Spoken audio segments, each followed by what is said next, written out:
right, so you are one of the grad students that has been protesting at the Palestinian encampment. You're with the UAW. UAW is currently representing, they have an academic union that represents grad students, I think over 3,000 of them at the USC or total in your union. But obviously they've taken a stand on the Palestinian conflict. They've taken a stand with how the students were treated at the USC campus when the LAPD cleared the camp.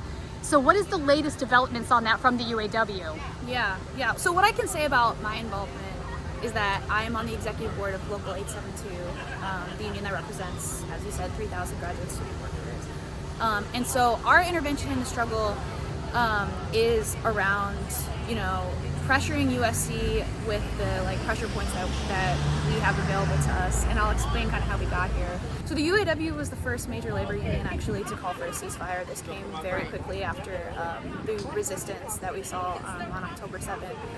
And since then, my local and many other locals within the UAW have waged our own struggles, in solidarity with the Palestinian liberation movement. Most recently, what's gone on is a few weeks ago, 2 Wednesdays ago, many of our members were participating in their right to free speech and peaceful protest on our campus, which is also our work site.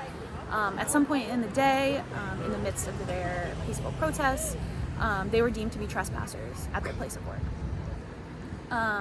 And so the campus became closed, and anyone who was in that area of campus was considered to be a trespasser. And many of our members were amongst the 100 people who were arrested that day. And so there's a couple issues here with this particular incident, which is, one is USC unilaterally changed our conditions of employment and decided that we were trespassers at our own work site. And that's in retaliation for us exercising our protected right to free speech because of the political belief that we hold. So in response to that, we filed an unfair labor practice charge with the National Labor Relations Board, which basically is, alleging that USC has committed these infractions. Beyond that, we've seen, plenty of contract violations, including people's restrictions to their work site in retaliation for this, suspensions and academic sanctions because of people exercising their right to free speech and peaceful protest. And USC is committed to silencing its workers and students instead of actually taking real responsibility and doing the right thing and divesting from genocide. So we have a few demands as UAW Local 872, and one is drop the charges against all protesters who were arrested that day. 2 is end militarization of our campus and our work site. And 3 is to negotiate a real solution and divest from genocide so that we can, address the core of the problem, which is that, our workers and our students are disgusted by their complicity in, the atrocities that we're seeing in Palestine. So Jean Block sent out an email the following, I think it was maybe the following day or a couple days later, and inside this email she literally referred to the student protesters as illegal occupiers, which I thought was fundamentally a bad, on the superficial level, it's a bad choice of words, right? They're students, they're not illegal there, they attend school there. And then on the double level, it seems that people that are protesting a literal illegal occupation,